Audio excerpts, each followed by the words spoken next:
હલ હલ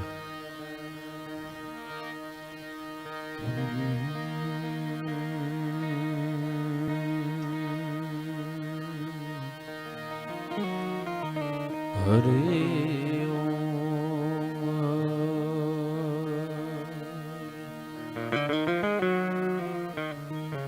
મા ચિંતા વિઘ્ન વિનાશની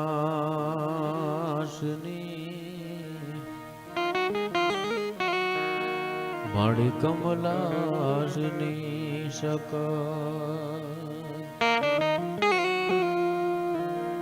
વિષહથી માનસવાહિની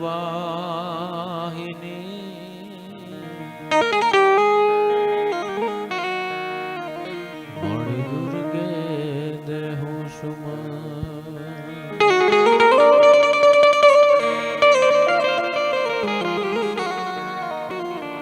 તો અંધારા કળિયુગ ના ઉતરાય માં તારા બાળક ભેગા નો થાય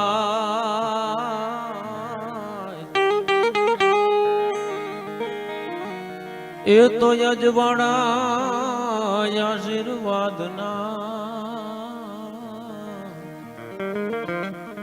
હરે જમાણે કરજે હોનલ કે જગદંબા ના જોરે કરી અને કોઈ જ બાળા ભરશે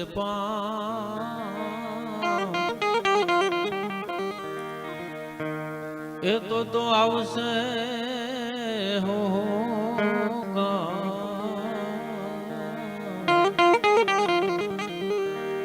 હરે જમાણે હમા રથડા હોનલ ના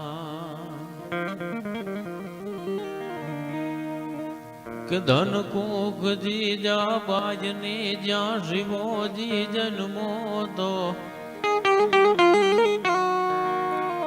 એ તરવાર કેરી ધાર પર જેણે હિન્દુ ધર્મ રાખ્યો હતો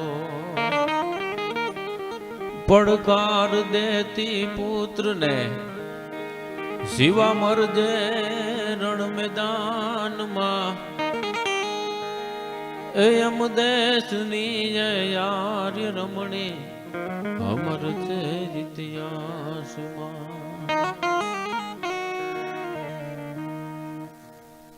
મહેસાણાના આંગણે અમારે માતૃવંદનાનો આજ કાર્યક્રમ અમારે ભાઈ શ્રી ખોડાભાઈ અને અજયભાઈ પટેલના માતૃશ્રી પૂજ્ય સાવગીરી બાપુની આ ભૂમિ તપોભૂમિ કહી શકાય.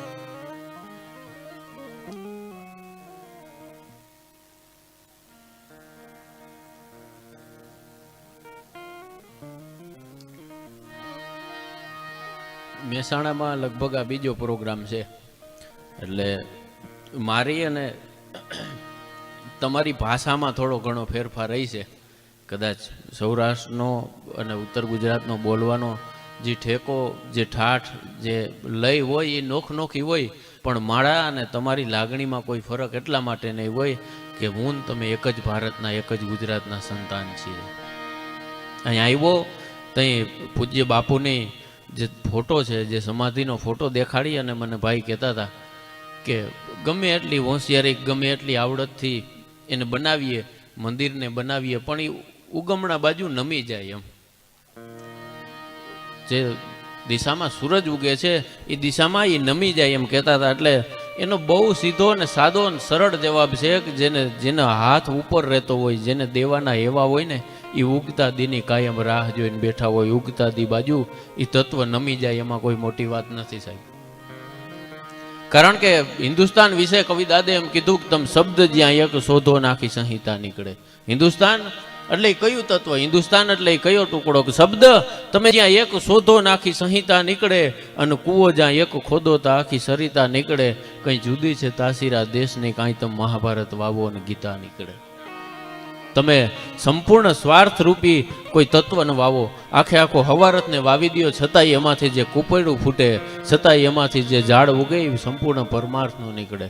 અને જનક જો આવીને ચલાવે હળ તો હજી અહીંથી સીતા નીકળે. અને ક્યાંક ક્યાંક ધબકે છે લક્ષ્મણની રેખાયું એવી કે જ્યાંથી રાવણે બીતા બીતા નીકળે. એ તત્વ એ માતૃ તત્વ છે. હિન્દુસ્તાનનો તમે આખે આખો ઇતિહાસ લઈ લ્યો, રામાયણ અને મહાભારત ઉપર આખું હિન્દુસ્તાન ઊભું છે.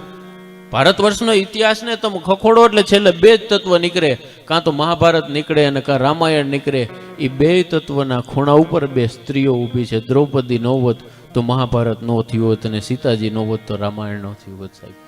કારણ કે મોઢે બોલું માન હાથે નાનપ સાંભળે, પછી આ મોટપની મજા મને કડવી લાગે કાગડા. જગતના ચોકમાં જે જીજીબાઈનું અવસાન થઈ જાય, માતૃવંદનાનો આ કાર્યક્રમ છે. એટલે માં એટલે એક એવું તત્વ કે રામચરિત માનસનું સર્જન કર્યા પછી તુલસીદાસજીને કોઈ સવાલ કર્યો હતો કે તમામ અક્ષરોમાંથી તમને સૌથી પ્રિય અક્ષર કયો? તુલસીદાસજીએ રામચરિત માનસનું સર્જન કર્યું, એ પછી સવાલ કરવામાં આવ્યો કે તમને સૌથી પ્રિય અક્ષર કયો? એટલે તુલસીદાસે જવાબ આપ્યો હતો કે રા અને મ, આ બે અક્ષર લઈ લ્યો એટલે બાકીના બધા અક્ષર મારે મન નકામા છે. આખે આખી બારકડીમાંથી, આખે આખા કક્કામાંથી તમે રા અને મ આ બે અક્ષર લઈ લ્યો એટલે મારે બીજા એકેય અક્ષરનું કામ નથી, બધા અક્ષર મારે મન નકામા છે. અને દુલાવર કાગને કોઈ સવાલ કર્યો હતો કે તમને સૌથી પ્રિય અક્ષર કયો? તઈ કાગ બાપુએ જવાબ આપ્યો તો મોઢે બોલું માં અને હાચે નાનપ સાંભળે, પછી આ મોટપની મજા મને કડવી લાગે કાગડા. આખર એક જતા કાગ બાપુએ જવાબ આપ્યો કે આખર એક જતા મારે કરોડો નાખેર કામના, હું મોઢે બોલું માં તા તો કોઠે ટાટક કાગડા. માં એટલે ઈ તત્વ સાહેબ કે તમે કમાઈને રડીને ઘરે આવતા હોય તો તમે દરવાજો ખખડાવીને એમ કહો કે માં, એટલે સામેથી અવાજ આવે કે હ માં. માનું એનો પુકારી હોય, એનું સંબોધન હોય સાહેબ કે માં. તમે એમ કહો કે માં એટલે એમ કહો કે હ માં. કદાચ કંઈક તમે વેલા મોડા આવીને એમ કહો દરવાજો ખખડાવીને કે માં, એટલે સામેથી અવાજ આવે કે હ ભાઈ, હ બાપા. દીકરા તો એને કેવું હોય તો કે, બાકી હ માનો જવાબ આપે. એ માં તત્વ છે સાહેબ. હમણાં થોડાક સમયથી 2-4 દીથી સોશિયલ મીડિયામાં એક વાંદરાનો વિડીયો વાયરલ થાય છે. પરિવારની કિંમત માણસને તઈ સમજાય કે એ ટેડી લઈ એ ઊનના જે થોથાઓમાંથી ઊનમાંથી બનાવેલા એક ડાગલાને લઈ અને એ વાંદરાનું બચ્ચું છે એ રમતું હોય, તઈ આપણને ખબર પડે કે જે આ માણસો કેટલા નસીબદાર રહી છે કે જેના ઘરે માં બેઠી હોય છે. કારણ કે તમે રૂપિયા દઈ અને બધું સાચવી શકશો, રૂપિયા દઈ અને કોઈ દી માવતર નહીં મળી શકે. જીજાબાઈનું અવસાન થયું ત્યાં શિવાજી ચોધા રાહુ એ રડતા હતા. એક પછી એક માણસ જઈ અને શિવાજીને છાનો રાખવા હાટું થઈ અને સાંત્વના આપતા હતા. શિવા છાનો રહી જા, શિવા છાનો રહી જા. કોઈ અહીં અમર થઈને નથી આવ્યું, બધાને એકને એક દી જવાનું છે, અહીં કોઈ અમર થઈને નથી આવ્યું. ત્યાં શિવાજી એમ કહેતા હતા કે કદાચ મારું આ જે રાજ છે, મારી પાસે જે તત્વ છે એ હંધુય લૂંટાઈ ગયું હોત તો એનો વાંધો નહોતો, પણ રોણું મને એ આવે છે કે આ જગતમાં મને શિવો કહી અને બોલાવનારું હવે કોઈ નથી. જેજીબાઈનું જે અવસાન થયું તઈ મને સાહેબ કેનારાય ગણાય છે, મને બાપુ કેનારાય ગણાય છે, મને રાજા કહી અને મારી અદબ કરનારાય ગણાય છે. પણ બેટા શિવા, તને ભૂખ લાગી છે, તું કાંઈક ખાઈ લે એમ શિવા કહી મને તું કેનારું મારી માં જગતના ચોકમાં હવે નથી. દુનિયાના તમામ તત્વો હવે કદાચ મારી હામાં તમે ધરી દો તો મારે એનું કાંઈ કામ નથી સાહેબ. મહાભારતનું યુદ્ધ હાલતું હતું ત્યાં કૃષ્ણ એ કુરુક્ષેત્રના મેદાનમાં અડધી રાતનો મજર ભાંગ્યો. માં તત્વ કેવું, માનું વાલ કેવું હોય. અહીં મોટી સંખ્યામાં માતાઓ અને બહેનોની હાજરી છે. અને ઉત્તર ગુજરાત એટલે એક એવો પ્રદેશ, ઉત્તર ગુજરાત એટલે એક એવો પંથક કે સાહિત્યને જ્યાં સુધી મેં સાંભળ્યું છે, સાહિત્યને મેં સાંભળ્યું છે ત્યાં સુધી એક વાત હું ચોક્કસથી કહી શકું કે ઉત્તર ગુજરાતને લખનારા નથી મળ્યા, બાકી સાહિત્યની આ ભવ્ય ધરોહર છે સાહેબ. એવું નથી કે ખાલી સૌરાષ્ટ્ર, કચ્છ અને કાઠિયાવાડ પૂરતું જ સાહિત્ય મર્યાદિત છે. ભારતની આઝાદીની લડતમાંથી ઉત્તર ગુજરાતને તમે નોખું કરી નાખો ને તો ખબર પડે કે આની ત્રેવડ શું હતી. એ લડાઈ કેટલી લાંબી આવેલી હોત, ખાલી આ એક ફૂમકું ન હોત તો. કારણ કે ભણેલા તમે હતા. શિક્ષણ એ આ પ્રદેશની અહીંની ઓળખાણ છે. એક એવો વર્ગ કે જે શબ્દને સાંભળનારો વર્ગ. ઉત્તર ગુજરાત એટલે એક એવો વર્ગ કે જે શબ્દને પીનારો વર્ગ, શબ્દના અર્થને, શબ્દના મરમને જાણનારો વર્ગ. મુદ્દો એ છે કે ઉત્તર ગુજરાત વિશે લખનારાઓ બહુ ઓછા મળ્યા. બાકી ભાઈ હમણાં કહેતા હતા કે અમારા આસપાસના ગામમાં 252 સમાધિઓ છે. સમાધિ કોઈની એમને ન થઈ શકે સાહેબ. કવિદાદની એક કવિતા છે કે શિખરો કંઈ સર કરો ને તમે તમારા નામનો કીર્તિ સ્તંભ ખોડાવી શકો. ભાઈ જે કહેતા હતા કે અમારા આસપાસમાં આટલી સમાધિઓ છે, એનું પ્રમાણ હું તમને આપું કે સમાધિ કઈ થાય? શિખરો કઈ સર કરો ને તમે તમારા નામનો કીર્તિ સ્તંભ ખોડાવી શકો. કદાચ આ માણસો બેઠા એમાંથી કોઈક અતિ વૈભવશાળી, અતિ રૂપિયાવાળો કોઈક માણસ હોય તો બહુ દાન આપી, ડોનેશન આપી અને ગામના પાદરમાં એના નામની તકતી મારી અને એક શિખર કે એક મંદિરનો દરવાજો રખાવી શકે. શિખરો કઈ સર કરો અને તમે તમારા નામનો કીર્તિ સ્તંભ ખોડાવી શકો, પણ ગામને પાદર એક પાડ્યો તમે એમ ન ખોડાવી શકો સાહેબ. એના માટે થઈને માણસે શહીદ થવું પડે, એના હાટું માણસે શહાદત વરવી પડે. અને તાર વીણાનો સંતૂરનો તમે તોડી શકો. કદાચ કોઈ એમ માણસની ભુજાઓમાં બહુ ત્રેવડ હોય, કોઈક માણા ડખાય તો હોય, કોઈક માણા બાજકણો હોય તો આવીને ધક્કો મારી અને વીણાનો એક તાર તોડી નાખે. તાર વીણાનો કે સંતૂરનો તમે તોડી શકો, પણ વનમાં ટહુકતા ઓલા મોરલાને તમે એમ ન રોકી શકો. અને આભથી ખૈરું એને તમે હાથમાં ઝીલી શકો. અહીં આપણે બેઠા હોય અને વરસાદ આવે અને આભમાંથી વરસાદના ફોરા મંડે પડવા તો કદાચ કોઈક માણસમાં હાથ રાખે તો એ આભથી ખૈરું એને હાથમાં ઝીલી શકો. કોઈની આંખથી કર્યું દાદ એને તમે હાથમાં નહીં ઝીલી શકો. મુદ્દો એ છે કોઈક માણસની પડખે બેહી અને જો સંવાદ થાય, કોઈક માણસની પડખે બેહી અને જો વાત થાય તો વાત નીકળે. કુરુક્ષેત્રના મેદાનમાં અડધી રાતનો મજર ભાંગ્યો તો આ માતૃવંદનાનો, માતૃતત્વનો આ કાર્યક્રમ છે એટલે આ વાત મને યાદ આવે. એ કૃષ્ણ છે એ પોતાની છાવણીમાંથી આમ ધીરે ધીરે કૃષ્ણ છે એ બહાર નીકળ્યા અને આમ આખી નજર જોઈ એટલે સફેદ કપડામાં એક ઓરો દેખાણો. એને એમ થયું કે આટલી રાતનો મજર ભાંગ્યો, આટલા અંધારામાં કુરુક્ષેત્રના મેદાનમાં હૈસે કોણ? કૃષ્ણને કૌતક થયું. એ કોણ હૈસેનો પ્રશ્ન જાણવા હાટું થઈ અને કૃષ્ણ ધીરે ધીરે કુરુક્ષેત્રના મેદાનમાં અડધી રાતમાં આમ હાલતા થયા. ત્યાં જઈ અને કીધું કે કોણ? સામેથી એક બાઈ માણસનો અવાજ આવ્યો, હું ગંગા છું, ભીષ્મની માં. એટલે કૃષ્ણએ કીધું કે માં, આ અડધી રાતનો મજર ભાંગ્યો, અહીં તારે આવવાની જરૂર કેમ પડી? તઈ સામેથી એક માએ જવાબ આપ્યો કે હું આ જગ્યાને સાફ કરું છું. કુરુક્ષેત્રના મેદાનમાં જે કાંટા અને કાકરા અને પથ્થરો હતા, અહીંયા પથ્થરો નામ ખેવી અહીંયા ચોખ્ખું કરી અને એક માણસ હુઈ શકે એટલું એક બુઢી બાઈ આમ સફાઈ કરતી હતી, અહીંયા સાફ કરતી હતી. એટલે કૃષ્ણએ પૂછ્યું કે માં, કામ કરવાનું કારણ શું? તઈ ગંગાએ જવાબ આપ્યો તો કાલ સવારે મારા ભીષ્મ ઉપર યુદ્ધનો મારો થાય, મારા ભીષ્મને હથિયારો વડે મારવામાં આવશે, એના ઉપર તીર ચલાવવામાં આવશે, તો મારા ભીષ્મનું સબ અહીં હેઠું પડે તો એને કાકરા ન લાગે, એટલે હું એની માં એ કાકરા સાફ કરવા આવી છું. આ માતૃતત્વ છે. બોટાદ કરે એટલે લખ્યું કે મીઠા મધુર અને મીઠા મેહુલા રેલોલ.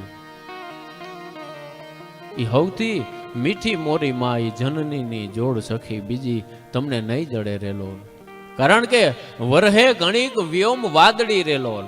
બોટાદગરે એમ કીધું કે વહે ગણિક વ્યોમ વાદળી રેલોલ, પણ મારી માવડીનો પ્રેમ બારે માસરે, આ જનનીની જોડ સખી બીજી હવે નહીં જડે રેલોલ. જગતમાં તમને બીજું ગમે એ મળી શકે સાહેબ. આખા એ બ્રહ્માંડમાં તમે રખડો તો તમે નવા રમકડા લઈ આવી શકો, તમે રખડો નવા કપડા લઈ આવી શકો, પણ નવી માં નહીં આવી શકે. કચ્છમાં જે ભૂકંપ થયો ત્યાં એકનો એક બાળક બચ્યો, એનો એક બાપ બચ્યો, બાકી આખું કાટમાળ દટાઈ અને હેઠે દટાઈ ગયું. માણસો આવી અને આ પુરુષને ભલામણ કરવા માંડ્યા, અદમાં અદ, નાનામાં નાનો માણસ એ ભલામણ કરવા માંડ્યા કે તું બીજા લગ્ન કરી લે, આ છોકરો હજી નાનો છે, તું એને ઉજેરીને મોટો નહીં કરી શક, એને માની જરૂર પડશે. એટલે માણસ એ ના પાડે કે બીજા લગ્ન મારે હવે નથી કરવા. છતાંય માણસોએ બહુ સમજાવ્યો, સમાજના આગેવાનો આવે, ભલામણ કરનારાઓ આવે, તું કરી લે. આ માણસે બીજા લગ્ન કરી નાખ્યા. પછી આ છોકરો છે એ નવી માં ભેગો રહેવા માંડ્યો. એટલે 1 દી 2 દી 5 દી 10 દી 15 દી મહિનો દિન વરહનો વાણો વાયો ગયો. પછી બાજુમાં એક બેન છે, આ છોકરાને એક દી રમાડતા હતા ને પૂછ્યું કે તારી નવી માં અને જૂની માં વચ્ચે ફરક શું હતો? એ 5-7 વર્ષના બાળકને એક બાઈએ સવાલ કર્યો કે તારી નવી માં અને જૂની માં આ બે વચ્ચે ફરક શું હતો? આ બાળકે જવાબ આપ્યો કે મારી જૂની માં છે એ ખોટા બોલી હતી, મારી નવી માં છે એ હાચા બોલી છે. એટલે ઓલી બાઈને દુઃખ થયું કે જે માં મરી ગઈ એને તું ખોટા બોલી ગેસ, ગાંડા તને શરમ નથી આવતી? તારી માં વિશે તું આવું બોલસ? એટલે એમ કીધું તો હવે કે કઈ રીતે એ ખોટા બોલી હતી ને હાચા બોલી છે? તો 5-7 વર્ષનું એ બાળક છે એ ચોધા રાહું એ રોતા રોતા એ બાઈને કહેતું તું બેન મારી જૂની માં મરી ગઈ, ખોટા બોલી એટલે હતી કે હું ઘરે તોફાન કરતો હોય, હું ઘરે કજિયા કરતો હોય, ઘરે બાજતો હોય, ઘરે વળતો હોય તો મારી માં કહી દેતી કે હવે તોફાન કરીશ તો તને ખાવાનું નહીં દઉં, અને હાઈન થાય ને તો ગામના પાદરમાં ગામના હિમાળે ગોતવા નીકળતી. મારા લાલાનું કોઈ જોયો, મારા બાપાને કોઈ જોયો, હું ક્યાંક હતાઈ ગયો હોય એ આવી અને મને ગોતી દેતી અને પછી મને પ્રેમથી ખવડાવી દેતી. ખોટા બોલી એટલે હતી કે ખાવાનું નહીં દઉં એમ કહીને સાંજે મને ખાવા દેતી. આ નવી માં છે હું તોફાન કરતો હોય અને એકવાર બોલી જાય કે તને ખાવાનું નહીં દઉં, બાઈ બેન માસી મેં 3 દીથી આ ખાધું નથી, મારી આ માં સાચી માં હાચા બોલી એટલા માટે છે નવી માં કે એકવાર બોલી જાય ખાવાનું નહીં દઉં પછી મને ખાવા નથી દેતી. માતૃ તત્વ એ છે સાહેબ. માં તો કોને વાલી ન હોય? રામનું જે વનવાસનું નક્કી થાય તઈ બધાય એને મૂકવા જતા હતા, પણ રામની જનેતા છે એ જોતા રાહું એ રડી અને રામને મળવાય નહોતી જઈ શકતી સાહેબ. કારણ કે તમામ સંબંધોમાં ક્યાંક ને ક્યાંક આપણને એમ થાય કે સ્વાર્થ આપણો છુપાયેલો હોય છે. તમામ સંબંધોમાં આપણને એવું લાગે કે આમાં આપણો ક્યાંક હવારત હોય છે, પણ માં એક એવું તત્વ છે કે અનકન્ડિશનલ લવ જેને આપણે કહી શકીએ કે જેને કોઈ દી તમારી પાસેથી બીજી કોઈ અપેક્ષા જ નથી. અને અટાણે આપણને દુઃખ થાય એમ કે એક માં 3-4 કે 5 છોકરાનું ઉજેરીને મોટા કરી દે, એના એ છોકરા મોટા થાય તો એનાથી 2 મા બાપ નથી હંચવાતા. આ ભાઈ અહીંયા આ પ્રોગ્રામ થયો, નસીબદાર ખોયડું આ કહેવાય.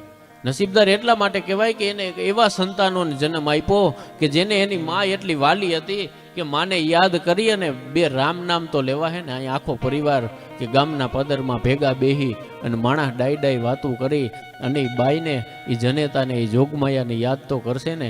એ માવડિયુંને ધન્યવાદ દેવા પડે કે જેને આવા પુત્રને જન્મ આવ્યો. ધરાવીને ધાનનો નીપજે અને કુળવીણ માળું ન હોય. લોકસાહિત્યનો આ બહુ જૂનો દુવો છે કે ધરાવીને ધાનનો નીપજે અને કુળવીણ માળું ન હોય, ઓઢા કર જેસલ જખરો નીપજે કે જેની માં વથલ પદમણી હોય. હારી ધરતી વગર હારું છોડ ન થઈ શકે એમ હારી માં વગર હિન્દુસ્તાનને ભારત વર્ષને હારું બાળક ન મળી શકે છે.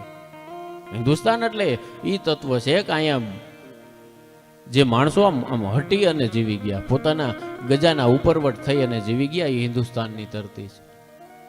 હિન્દુસ્તાનના એક ગામમાં એક બાપાનો કોઈ સવાલ કર્યો કે બાપા તમે કાયમ આવી અને બસ સ્ટેન્ડે બેસી જાવ છો. એક બાપો છે વૃદ્ધ બાપો, હવારમાં દી ઉગે એટલે બસ સ્ટેન્ડમાં આવી અને બેસી જાય. બસ સ્ટેન્ડમાં જઈ અને પૂછે કે ભાઈ ફલાણા ગામની બસ કઈ મૂકા હે? એટલે સ્ટેશન માસ્તર છે એ જવાબ આપી દે કે ભાઈ થોડીક વાર પછી મૂકા હે. એટલે બાપા છે એ જઈ અને આમ બાકડે બેસીને છાપું વાંચે. પછી માઇકમાં એનાઉન્સ થાય કે આ ગામની બસ પ્લેટફોર્મ નંબર 3 ઉપર મુકાણી છે, જેને બેહવું હોય એ બેસી જાવ, હમણાં બસ ઉપડી જાય. આ બાપા ક્યાંય જાય નહીં, બીજે દી આવે ફરીથી સવાલ કરે આ ગામની બસ કઈ મૂકા હે? ઓલો માણસ એમ કે હમણાં મૂકા હે. એમ કરીને 2 દી 3 દી 4 દી અને 5મે દી બાપા આવ્યા એટલે સ્ટેશન માસ્તર છે એ ખીજાઈ ગયો કે બાપા તમારે ક્યાંય જવું ન હોય તો તમે પૂછવા હરોજ હું કામ આવો છો? હરોજ હવારમાં આવી અને પૂછવાનું કારણ શું? એટલે તઈ બાપો છે એ ચોથા રાહું એ રડી પડ્યો અને બાપાએ જવાબ આપ્યો ભાઈ મારે જવું ક્યાંય નથી. તો તમે રહ્યો છો ક્યાં? કે હું તો બાજુમાં વૃદ્ધાશ્રમ છે અહીંયા મારી જિંદગીના અંતિમ દિવસો કાઢું છું. માણસનું વૃદ્ધત્વ એટલે એ નચાવ્યા ઘણાને આજ હું નાચી રહ્યો છું અને દીધાતા દાન હાથેથી આજે યાચી રહ્યો છું. મેં નચાવ્યા ઘણાને આજ હું નાચી રહ્યો છું અને દીધાતા દાન હાથેથી આજ યાચી રહ્યો છું. રમકડું બની સમયનું અને ગમ્યો છું મારા પ્રભુને, એને રમાયડો એમ આજ હું રમી રહ્યો છું. એ બાપ છે એ લાચાર થઈ ગયો ભાઈ હું તો અહીં બાજુના વૃદ્ધાશ્રમમાં મારા જીવનના અંતિમ દિવસો કાઢું છું.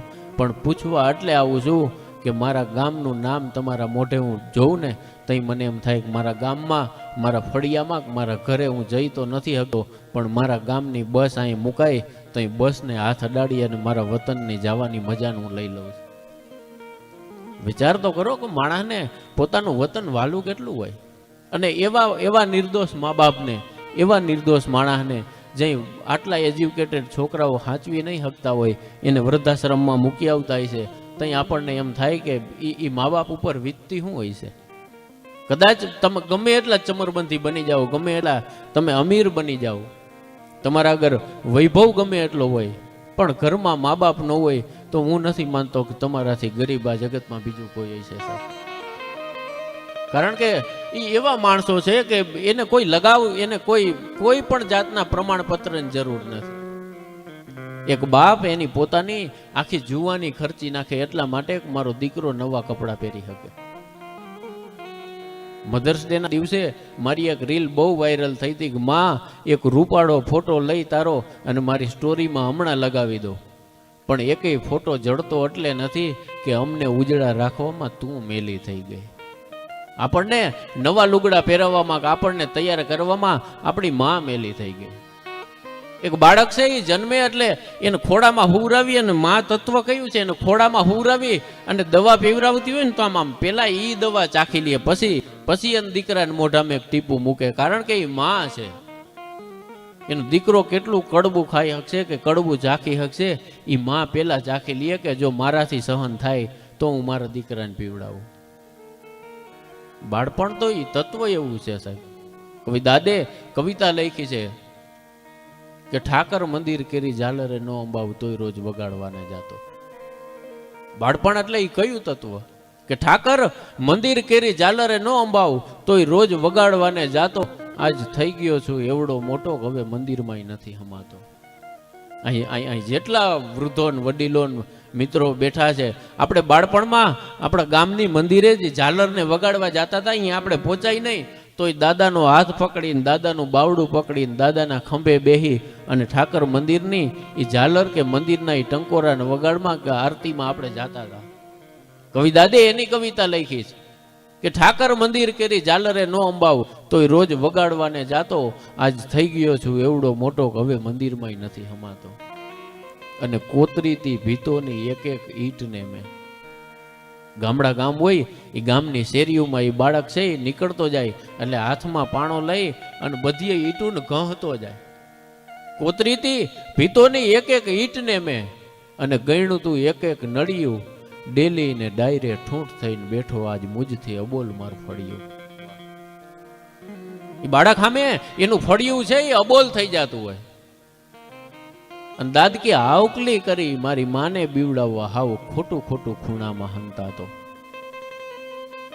આ કવિતાની ગુજરાતી ભાષાની મજા તો જુઓ કે હાવકલી કરી આપણે આમ બાળક હોય આમ ખૂણામાં હંતાઈ જાય માને બીવડાવવા હાટું થઈને કે હાવકલી કરી મારી માને બીવડાવવા હાવ ખોટું ખોટું ખૂણામાં હંતા તો.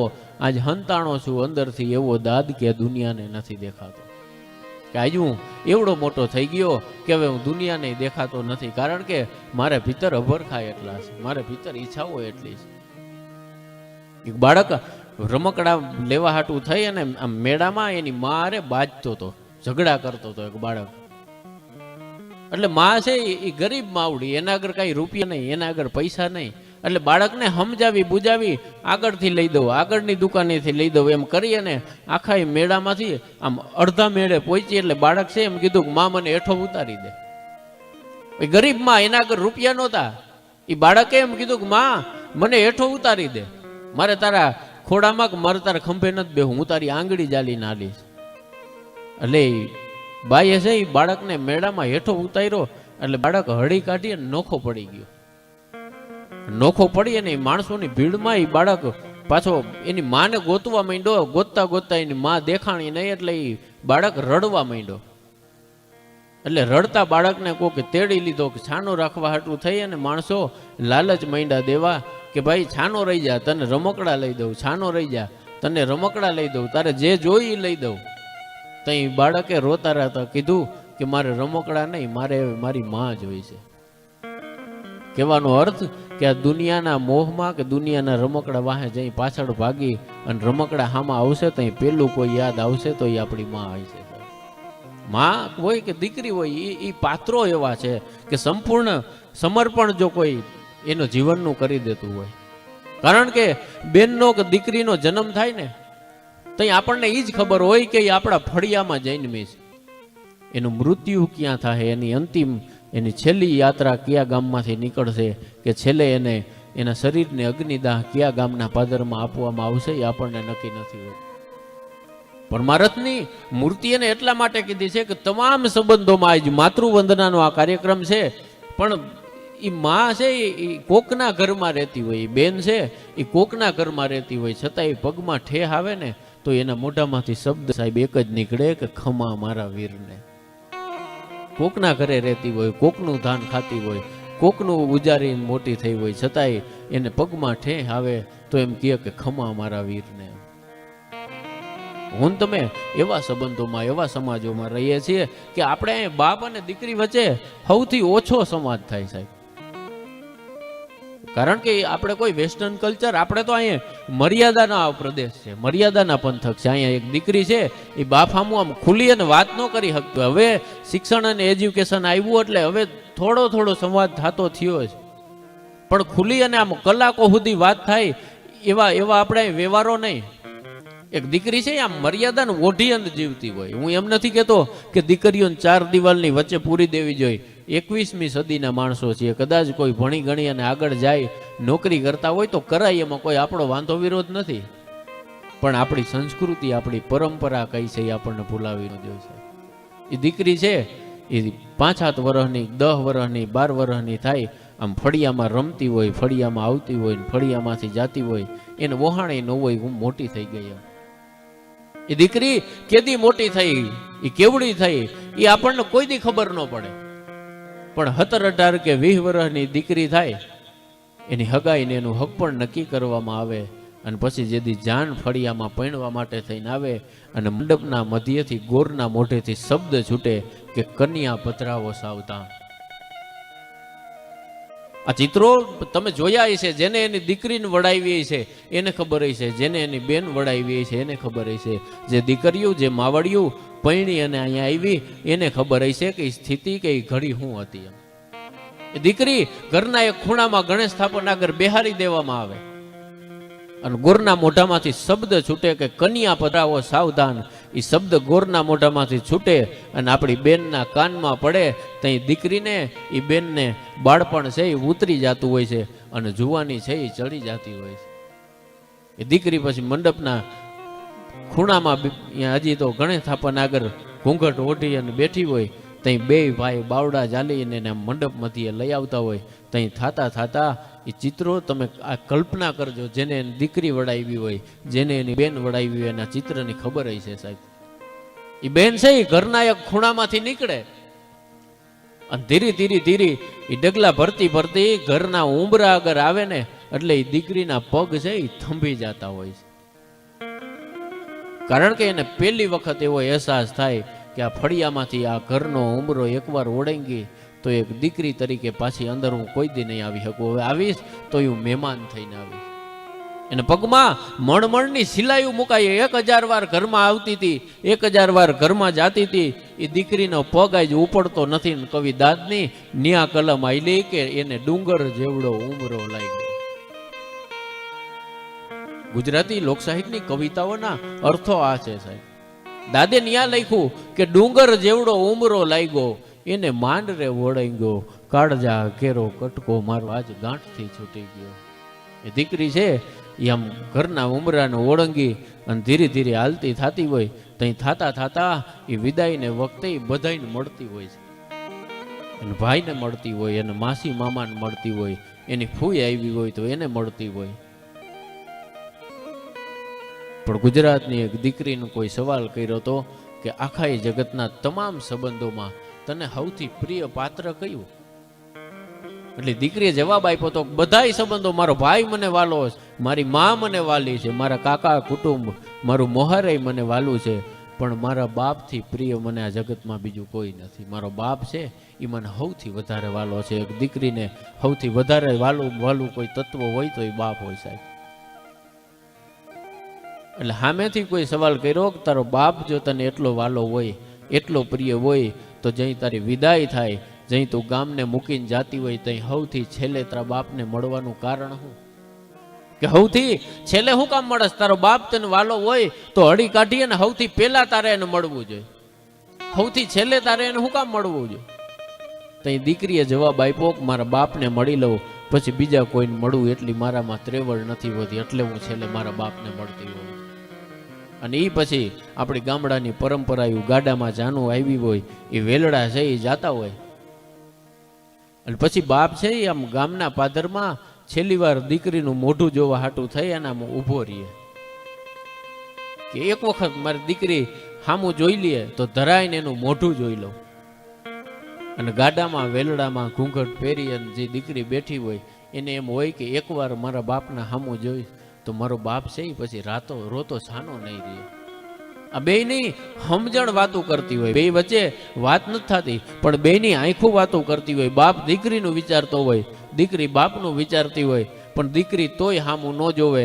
એટલે કવિ દાદની ત્યાં કલમ હાલે અને બાપ એક ટાંક મારે, બેન તું મારા સામું ન જોતો હોય કાંઈ નહીં, પણ આંબલ પીપળ ઝાડ બોલાવે, તું એકવાર સામું જો. તું જે ફળિયામાં રમી રમીને મોટી થઈ હતી, તું જે ફળિયામાં હળિયું કાઢતી હતી, તું જે ઝાડવે આંબલી ને પીપળી કૂદતી હતી ને એ આંબલ પીપળ ઝાડ બોલાવે, તું એકવાર સામું જો. માં અને દીકરીઓ સ્ત્રી પાત્ર એની કરુણતા આ છે સાહેબ. માણસને પુરુષને સ્ત્રીઓમાં ખાલી એક સ્વાર્થ દેખાણો છે. પુરુષો તરીકે સ્ત્રીઓ ઉપર બહુ બધું લખાણું હોય છે, એને હું ના નથી પાડતો, પણ સ્ત્રી સંવેદનાને સમજવામાં સમાજ કાયમી કાચો પડ્યો છે. આ માતૃવંદનાનો કાર્યક્રમ છે એટલે મહેસાણામાં તમે સમજદાર ડાયરો બેઠા છો એટલે મને કહેવાની ઈચ્છા થાય છે કે સૌથી ઓછું જેની સંવેદનાઓને આપણે સમજી હોય તો એ સ્ત્રી પાત્ર છે આ જગતનું. કોઈનું ઘર સુખેથી હાલતું હોય તો તમારે સમજી લેવાનું કે તમારા ઘરમાં કોઈક સ્ત્રી પાત્ર છે કે જે સહન કરી રહ્યું છે. બાકી અટાણે તો જેની વિદાય થતી હોય એ દીકરી જઈને બાપાને એમ કહે કે પપ્પા તમે રડો નહીં ને હું રડીશ તો પછી મારું મેકઅપ વિખાઈ જાય. હવે દાદ બાપુને આ તો ખબર નહીં હોય ને કે આવનારી પરજા આવીએ થાય એમ, નકર આ નો લખત ને કાળજા કરો કટકો. કારણ કે હું તમે એવા દોરમાં જીવી રહ્યા છીએ. વાહનોની શોધ એટલા માટે થઈ છે સાહેબ કે ટ્રાન્સપોર્ટેશન આમ ઝડપથી અને સ્પીડી થઈ શકે. માણસનું ટ્રાન્સપોર્ટેશન ઝડપથી થાય એટલે વાહનોની શોધ થઈ, પણ તમે રોડે ઊભા રહ્યો એટલે વાહનમાં ઢોરને બેહાઈ રહ્યા માણસોએ. ઘોડા ને ગાયો ને ભેહું ને એ ઢોરમાં જતા હોય, અને સવારમાં ઉઠીને તમે જો આમ જીમમાં કે મેદાનમાં જાવ તો માણસ અડિયાપટ્ટી કરતા હોય, માણસ હેઠે હાલતા હોય. એટલે આખો બહુ વિચિત્ર દોર આવ્યો છે એમ. નગર માણસોનું જે કામ હતું, બહેનોનું કામ, ભલે નોકરીને આપણે એનો વિરોધ નથી કરતા, નોકરી એ કરાય, પણ ઘરકામ એ બહેનોનું મેન કામ હતું. હવે બેન બાજુમાં બેઠા હોય ને મશીન કપડાં ધોતું હોય નગર, અને પાછા એના એ બેન સાંજે જીમમાં જાય એમ આપણને નવાઈ ત્યાં લાગે. ઘરે મશીન કપડાં ધોતું હોય, બેન બાજુમાં બેઠા હોય, એના એ બેન સાંજે જીમમાં જાય, વરતા આવે ત્યાં પીઝા ને બર્ગર ખાતા આવે, સાંજે આવીને બોલો ભાઈ કે વારું નથી કરવું, એ કે ના મારે ડાયટિંગ છે એમ. હવે આને તો કાઉ ઠપકો કલ્યાણમાં. એટલે આખો એક દોર એવો છે કે જેમાં આ બધું હાલે છે એમ. કંઈક બહુ વિચિત્ર દાયરામાં અને દાયકામાં હું તમે જીવીએ છીએ. કારણ કે મોબાઈલની નવી નવી શરૂઆત થઈ ને તો અહીંયા આ વડીલો જે બેઠા ને એ મોબાઈલના વિરોધી હતા. છોકરા અમારા વાતું નથી કરતા, આખો દી કે મોબાઈલમાં જ મથતા હોય એમ. એટલે છોકરા મારા હોશિયાર કે એક કોઈ એન્ડ્રોઈડ મોબાઈલ લઈને બાપાને માજી નહીં દઈ દીધો, અને જેના માજી બહુ કચકચ કરતા હોય ને નવો એક એન્ડ્રોઈડ મોબાઈલ લઈ દેવો અને આખા ગામના નંબર સેવ કરી દેવા. એટલે માજી આખો દી સ્ટેટસ જોયા રાખે અને જીવ બાયરા રાખે કે ફલાણી બેન વાં ગયા ને ઓલી બેન વાં ગયા. કારણ કે એ આખો એક દોર દેખાદેખીના દોરમાં હું તમે જીવીએ છીએ કે અહીંયા માણસ પોતે ફરવા જાય તો એનો રાજીપો ન હોય. એને રાજીપો તો થાય કે જો આખા ગામને ઈ દેખાડે એમ કે અમે તો બહુચરાજી જઈ આવ્યા ને, અમે મહેસાણા જઈ આવ્યા ને, અમે ગાંધીનગર કે અમદાવાદ જઈ આવ્યા. પોતે ફર્યાનો પોતે કર્યાનો રાજીપો છે જ નહીં માણસને. માણસ રાજીપો જ એ વાતનો છે કે કોકનો દેખાડો કરે એમ. કારણ કે દેખાડાના દોરમાં છે ને માણસ પોતાને ભૂલી ગયો. કાલે અમદાવાદની LD કોલેજમાં અમારો પ્રોગ્રામ હતો, એટલે બધા વિદ્યાર્થીઓ, આખો લોક સાહિત્ય સરિતાનો એક પ્રોગ્રામ હતો અને ગુજરાતના ખ્યાતનામ કલાકારો ત્યાં હતા. પણ આપણને એમ થાય કે સાહિત્યને સાંભળનારા કે સાહિત્યને વાંચનારો વર્ગ કેટલો એમ. અહીં શરૂઆતમાં આ પ્રોગ્રામ જે નક્કી થયો, ભાઈનો ફોન આવ્યો, ત્યાં હું જોતો હતો તમારા આસપાસના વિસ્તારનું. કારણ કે જ્યાં જવું હોય એની થોડી ઘણી ભૂગોળની તો ખબર હોય ને આપણને, એમ બહુ ન ખબર હોય. કદાચ હું અહીંનો નથી એટલે તમારી ભાષાને એ મન ન સમજાય, પણ તમારે અહીં જે પરંપરામાં માણસો થયા એ માણસોની મને થોડી ઘણી ખબર હોવી જોઈએ ને. તો વાંચતા વાંચતા મને ખબર પડી કે આઝાદી વખતે સૌથી વધારે મહત્વનું કાર્ય કોઈ થયું હોય તો એ આ પંથકમાંથી થયું હતું. આ એ પંથક છે કે હિન્દુસ્તાનને આઝાદ કરવા માટે થઈ. એ તો બહુ જૂની વાત થઈ, પણ મહાગુજરાતની ચળવળમાં સૌથી એક્ટિવ જો કોઈ એરિયો હોય, સૌથી એક્ટિવ જો કોઈ માણસો હોય તો એ અહીંના હતા. પણ એ કઈએ થાય? મેં શરૂઆતમાં કીધું કે ધરાવીને ધાનનો નીપજે અને કુળવીણ માળું ન હોય, ઓઢાઘર જેસલ જખરો નીપજે, કે જેની માં વથલ પદમણી હોય. હારી માં હોય તો હારું છોડ થાય સાહેબ, હારી જનેતા હોય તો હારું બાળક થઈ શકે, હારી ધરતી હોય તો હારું છોડ જેમ આપણે પેદા કરી શકીએ. એમાં આખો એક મોસમ હોય, આખી એક માહોલ હોય. આખા એક માહોલથી માણસમાંથી શીખી, માણસમાંથી બની અને આખો એક સમાજ રચાતો હોય છે. ધન્યવાદ હું આ પરિવારને એટલા માટે આપું કે અટાણે એવા દોરમાં હું તમે જીવી રહ્યા છીએ કે માણસને એના મા બાપ ઘરે પહોંચાતા નથી. એવા દોરમાં, એવા વખતમાં એ બાળકોને એવું હુજે છે કે અમારી માતૃવંદના અમે કરીએ, અમારી માં સ્વર્ગના ખૂણામાં બેઠી બેઠી રાજી થાય કે મારા દીકરાઓએ આ કર્યું એમ. કારણ કે આ કરવું, આ પૈસા તો બધા આગળ હોય, એ કાંઈ મોટી વસ્તુ નથી. અને હું તમે એવા દોરમાં જીવીએ છીએ કે આધાર કાર્ડ લઈને બેંકે જાય તો લોન મળી જાય, પૈસા વગર હવે કોઈનું અટકતું નથી. પણ મુદ્દો એ છે કે સંસ્કાર હોવા જોઈએ. કારણ કે સંસ્કારને આવતાય પેઢીઓ લાગે સાહેબ, અને સંસ્કારને જાતાય પેઢીઓ લાગે. મનહર મુખે માનુની જીણ ગુણિયલ હોય ગંભીર. લોક સાહિત્યનો આ દુઓ છે કે મનહર મુખે માનુની જીણ ગુણિયલ હોય ગંભીર, ઈણ મુખે નર નીપજે વાતો વંકળ મૂછાવી. હારી ધરતી વગર, મેં શરૂઆતમાં કીધું હારું છોડ ન થાય એમ, માં વગર એક હારું સંતાન ન થઈ શકે સાહેબ. સુભાષચંદ્ર અને ભગતસિંહ જે ધરપકડ કરવામાં આવતી હતી ત્યાં છાપામાં આવ્યું હતું કે બેઠા બેઠા ભગતસિંહના બાપુ છે એ છાપું વાંચતા હતા, અને છાપું વાંચી અને એ છાપાને લઈ અને ભગતસિંહના માતૃ છે એ ઘરે કામ કરતા હતા. એમ બાઈ એ માં ઘરે કામ કરતી હતી, ત્યાં જઈ અને ભગતસિંહના પિતાએ કીધું, સાંભળ્યું કે હા કે ગોરા અંગ્રેજને કોકે ભર બજારે ગોળીએ ધરબી દીધો, મને શંકા છે કે આપણો ભગત તો નહીં હોય ને આમાં. એક બાપ શંકા વ્યક્ત કરે કે આમાં આપણો ભગત તો નહીં હોય ને. તો હિન્દુસ્તાનની એક જનેતા બોલી હતી, તમને શંકા છે, મને વિશ્વાસ છે કે આ કામ મારા ભગત સિવાય બીજા કોઈથી ન થાય. હું તમે ઈ ધરોહરના વારસદાર છે, એના માટે લખ્યું પગલા એવા કોણ મૂકતું આવે કે ગગન આખું એની પાછળ પાછળ ઝૂકતું આવે. જે માણસો હટી અને જીવા છે એના માટે દાદે લખ્યું કે પગલા એવા કોણ મૂકતું આવે કે ગગન આખું એની પાછળ પાછળ ઝૂકતું આવે, અને સૂર એવા કોણ છેડી ગયું એ રસ્તે. સૂર એવા કોણ છેડી ગયું એ રસ્તે કે હરણ હજી પાછળ પાછળ પૂછતું આવે, અને મારું ગારા અને માટી જૂનું મકાન તમે એને હાંધો હાંધો ને તૂટતું આવે. એ કયું તત્વ? તમે જેને હાંધો ને તૂટતું આવે, તમે વિચાર તો કરો કે અટાણે ગામના કોઈક સરપંચ કે ધારાસભ્ય હોય તો આપણે એની લાઈફસ્ટાઈલ કે એના માહોલને જોઈ અને અંજાઈ જાય. મારે યાદ કરવા છે એ માણસને કે જેને હિન્દુસ્તાનને એકીકરણનો નારો આપી અને આખા ભારતના રજવાડાઓને એક કર્યા. એક વીઘો જમીન જો તમારે કોકની જોતી હોય ને, કોઈ માણસ એક વીઘો નહીં, એક ચાહે જમીન ન આપે, પણ આખા હિન્દુસ્તાનના રજવાડાઓને એકીકરણ કર્યું. એ પટેલમાં ત્રેવડ કેટલી હશે સાહેબ. સરદારજી એક વખત આમ કેસ લડવા જતા હતા, ત્યાં એક માણસ છે એ કોર્ટના પગથિયા ચડતા હતા, ત્યાં એક માણસ એક ચિઠ્ઠી આપી ગયો.